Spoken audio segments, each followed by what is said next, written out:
ایک علاقے کے لوگ حضرت عمر بن عبدالعزیز کو خط لکھتے ہیں کہ حضرت زکوٰۃ کا کیا کریں؟ فرمایا غریبوں کو دے۔ کہا کوئی غریب رہا ہی نہیں، تو کہا کہ اچھا آپ اس طرح کریں کہ جن کی شادیاں نہیں ہوئیں ان کا مہر ادا کر کے شادیاں کروا دیں۔ تو وہ جواب میں لکھتا ہے یہ بھی ہو چکا۔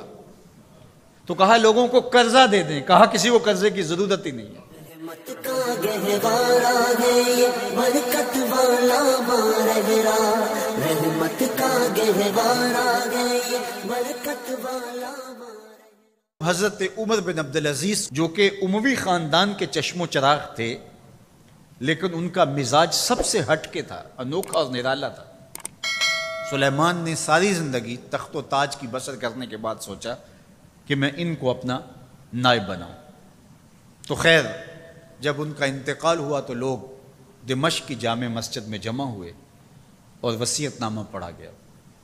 تو حضرت عمر بن عبدالعزیز کھڑے ہوئے، فرمایا لوگوں نہ تو میری منشا تھی کہ مجھے خلیفہ بنایا جائے اور نہ مجھے اس بات کا علم تھا، یہ میری منشا اور آپ لوگوں کی مشاورت کے بغیر کیا گیا ہے، میں اس سے دستبردار ہوتا ہوں، آپ جس کو چاہیں اپنا خلیفہ مقرر کر لیں۔ تو لوگوں نے کہا آپ ہی ہمارے امیر ہیں، آپ ہی ہمارے خلیفہ ہیں۔ تو آپ نے فرمایا کہ جب تک اللہ کی اطاعت کرتا رہوں تب تک تمہارا خلیفہ رہوں گا۔ اور پھر آپ نے حکم نامہ جاری کیا کہ میری جتنی جائیداد ہے ساری بیت المال میں جمع کروائی جائے گی، اور جتنے بھی اموی شہزادے تھے ان کی جائیدادیں جو انہوں نے لوگوں کی ضبط کی ہوئی تھی سب کو بھاگ سرکار ضبط کرنے کا حکم نامہ جاری کیا۔ مسجد سے باہر نکلے تو آپ کے لیے شاہی سواری لائے گی، فرمایا میرا خچر کافی ہے میرے لیے۔ گھر پہنچے تو اپنی بیوی فاطمہ بنت عبد الملک سے کہا جو بادشاہ کی بیٹی ہے، بادشاہ کی پوتی ہے اور 4 بادشاہوں کی بہن ہے، ناز و نعم میں پلی ہوئی ہے، کہا اگر میرے ساتھ تم رہنا چاہو تو تمہیں اپنے سارے زیورات، زر و جواہر، سارا مال بیت المال میں جمع کروانا ہوگا اور فقیرانہ زندگی بسر کرنا ہوگی۔ اب اس پاک باز خاتون نے کہا کہ میں اس کے لیے تیار ہوں، میں فقیری کی زندگی کو ترجیح دیتی ہوں۔ اب حضرت عمر رضی اللہ تعالیٰ عنہ نے صرف 2 سال 5 ماہ اور کچھ دن حکومت کی اور 3 بر اعظموں پر سلطنت اسلامیہ پھیلی ہوئی تھی، اور آپ روتے تھے کہ ان لوگوں کا حق بھی میرے اوپر بلا مطالبہ ہے جو دنیا کے کسی بھی خطے کے اوپر اس سلطنت کی حدود میں بستے ہیں۔ عید کا موقع آیا، عیدگاہ میں جب لوگ ایک دوسرے کو مل رہے تھے تو امیر المومنین کے بیٹوں کے کپڑے خستہ تھے، پرانے تھے، پیوند لگے ہوئے تھے۔ تو آپ نے اپنے بیٹوں سے کہا کہ تمہیں شرم تو آ رہی ہوگی کہ امیر المومنین کے بیٹے ہو کہ تمہیں ڈھنگ کا لباس بھی دستیاب نہیں ہے۔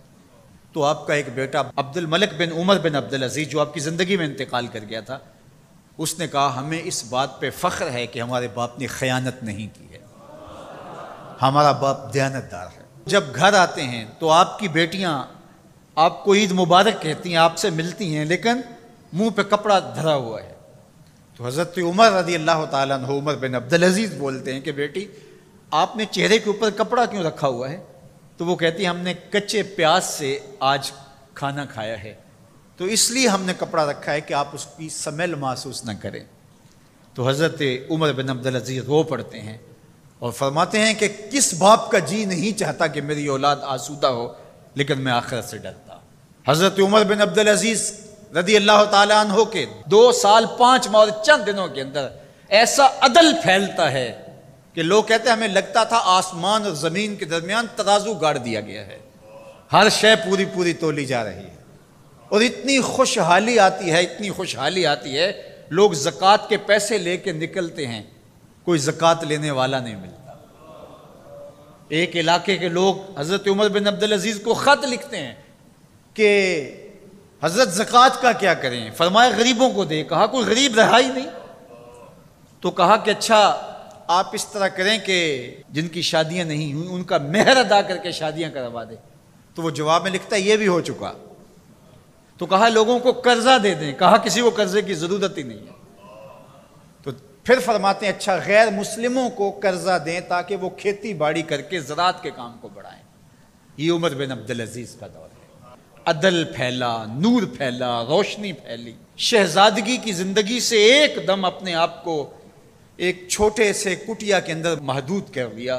اللہ اکبر۔ حضرت عمر بن عبدالعزیز رضی اللہ تعالی عنہ مسلمانوں کے نامور خلیفہ ہے، اور ان کو ان کے عدل، ان کے انصاف، ان کی سادگی اور ان کی زندگی کے اس خوبصورت طرز کی وجہ سے عمر ثانی کہا جاتا ہے۔